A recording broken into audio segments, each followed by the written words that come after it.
todo además abonado, el otro día lo comentábamos también, que la primera película uruguaya, que por lo menos la más antigua que está en el archivo de Cinemateca uruguaya, es justamente una película que cuenta la historia Exacto. de Dionisio. Cuenta la versión oficial. Cuenta la versión oficial. Que justamente tenemos algunas imágenes, ahí está.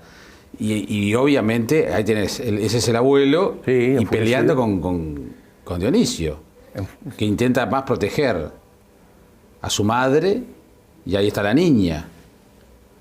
Entonces, esto que en su momento debe haber sido muy... Claro, fíjate, y eran los dos. Este corto, ahí viene el tío, ¿no? Sí. Y ahí lo mata. Esta película, ahí tenés, en la comisaría, el abuelo demente, ¿no? Cómo Sí. lo muestra. Es interesante cómo reafirma toda esa mitología que tú decís. Y claro, tiene un contenido de película de matiné. Sí, está claro. Pero justamente por ser una película de matiné, reafirma todo esto que estamos diciendo.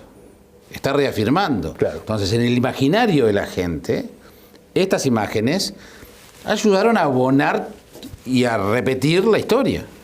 Que tampoco esta película, por lo que estoy viendo, Sí. tampoco recoge las versiones primigenias de que Dionisio, en el relato de varios de los primeros libros, en el relato que se hace de Dionisio, escucha ruidos cuando se asoma. En unos relatos dicen que él dijo que vio cuando el abuelo mataba a la madre, pero otro de los testigos le escuchó decir que cuando él tomó conocimiento que algo pasaba, la madre ya estaba muerta y no adentro de la casa, sino en el patio.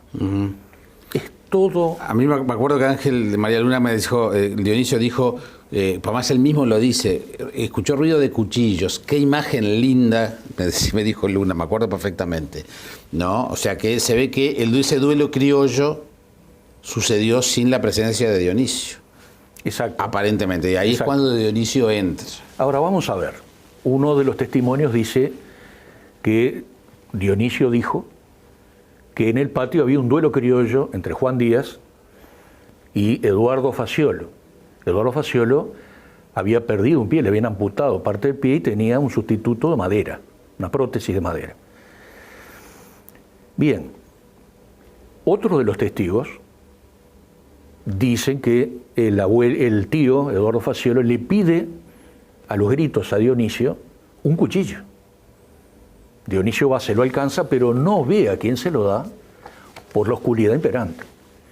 Yo me pregunto, como supongo que los televidentes se pueden presentar, ¿cómo es posible un duelo criollo cuando no se ve a la distancia del término de la mano? Claro. Pero en todos los relatos, y yo lo consigno en el libro, reproduzco todos los relatos que se hicieron del hecho, en todos Dionisio ve. Ve cuando el abuelo mata a la madre, ve cuando se traban en duelo criollo el abuelo y el tío, ve cuando muere el tío, lo único que no ve es a quien le da un cuchillo.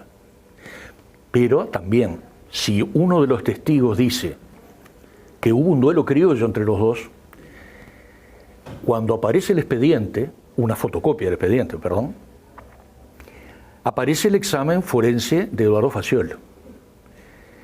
Y las heridas que detallan es una herida en la mejilla, una herida en la axila y 6 heridas en la espalda. Y yo me pregunto, ¿Dionisio pudo haber testificado un duelo criollo cuando el cuerpo del tío presentaba esa serie de heridas? Un duelo criollo con 6 heridas por la espalda. Bien, Hugo, en este libro, que está en las librerías, Anatomía de un crimen, tú manejás otra tesis, otra teoría. Sí, yo acá me gustaría hacer agregar un detalle que es la historia aparte, que es la historia del expediente. El expediente está desaparecido, no existe el expediente judicial no existe porque una persona se lo apropió y jamás lo devolvió. ¿Se sabe quién? Solamente por conjeturas. ¿Vive esa persona? No, ya no vive. O sea que podemos darlo por perdido. Podemos darlo por perdido, pero por una de esas cuestiones curiosas que tiene este país, Hace unos pocos años apareció el expediente fotocopiado, es decir, un juego de fotocopias que comprendía el expediente, pero no el expediente en sí. Bien, el cotejo de todos los testimonios con el expediente hace ver otras cosas. Por ejemplo, a través del expediente, hoy podemos saber que en casa de los Díaz había una majada de ovejas, cuando la versión tradicional nos dice que eran de una pobreza absoluta. Nos dicen que también tenían caballos.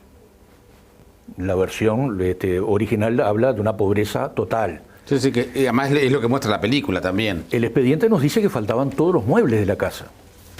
Y uno se pregunta, en un arranque de locura homicida, Juan Díaz mató a su entorno familiar, hizo desaparecer las ovejas, hizo desaparecer los caballos, se llevó todos los muebles.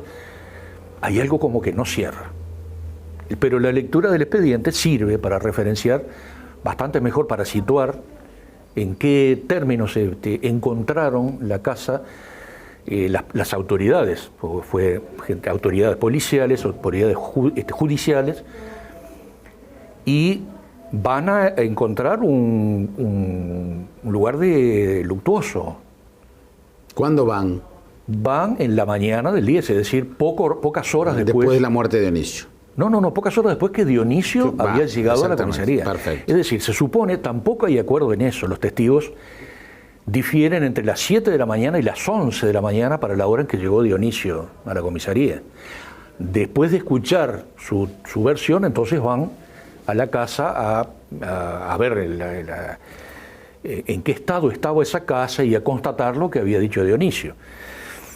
Y hacen un recuerdo, una especie de inventario que es utilísimo porque recién a través del expediente se supo 84 años después qué fue lo que encontraron. Y ahí está, porque yo lo reproduzco en el libro, mucho más pormenorizado de lo que era el simple relato de que fue una cuestión luctuosa o fue un hecho de locura homicida y nada más. El hecho que se cuente, que se haga un inventario, dice muchas más cosas y precisa mucho más los términos de en qué consistió lo que sucedió esa noche, que hasta el día de hoy no lo sabemos con precisión. Pero, por ejemplo, encontraron 2 cuchillos, más la vaina de un tercer cuchillo, una vaina para un cuchillo mucho más grande, lo hacen notar, más un hacha ensangrentada. Y uno dice, un hombre enfurecido, 3 cuchillos y un hacha. Juan Díaz, lo sigo diciendo hasta hoy, al término de toda esta investigación, Juan Díaz es inocente de todo eso. Ahí pasó otra cosa.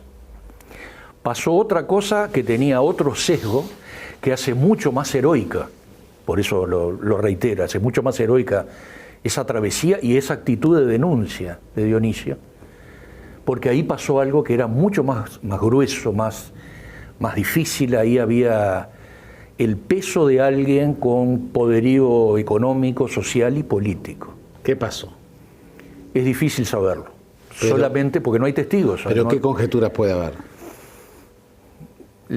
Conjetura, pero podría decir que hay un elemento que algo gatilló una situación. Alguien no quería la existencia de esa familia, quería borrarla, la familia y la actividad que la familia desarrollaba. Alguien con mucho peso, como digo. Mucho peso político o económico en la zona. Social, económico y político. Ahí estamos hablando de departamentos de frontera donde además la política, y más en esa época, tallaba y fuerte. Y si lo contextualizamos, el dueño político de esa zona era José Saravia, hombre de horca y cuchillo, que 10 días antes había hecho matar a su mujer, a su esposa. En el famoso crimen de la Ternera, uno de los emblemáticos casos policiales de este país. Ahí está. 10 días antes. Pero yo lo documento en el libro. En esa época José Saravia mandaba matar a quien quisiera, fuera de su partido político o no, pero también a los de su partido político. Era colorado. Era colorado. Fue el que le puso cerco al célebre Prudencio Correa, que nos trajeron los olimareños, recreado por Rubén Lena. El famoso Prudencio Correa, por presunción de contrabando, fue apresado y lo mataron. Porque había un contrabando permitido, que era el de los colorados amigos de José Saravia, y otro contrabando no permitido, que era el de los que José Saravia no quería. El otro día cuando estuviste en la radio nos escribieron mensajes desde 33 y nos dijeron que había habido una orgía ese día, esa noche. Es indocumentable. No es descartable. No es descartable, pero es indocumentable. Y yo prefiero... Son cosas que se dicen en 33, digo. Claro, orígenes pueden haber varios. Yo especulo que el origen de todo esto pudo haber sido el contrabando.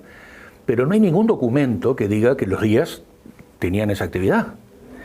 Sí la tenía el padre de Marina.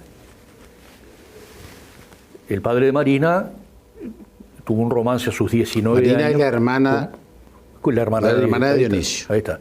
Luis Ramos, hijo del zurdo Ramos, un personaje también tenebroso de la historia departamental de 33, Luis Ramos era contrabandista. Es más, la noche que se producen estos sucesos, él no estaba presente porque estaba llevando un contrabando. Es decir, había un contrabando permitido y otro absolutamente prohibido.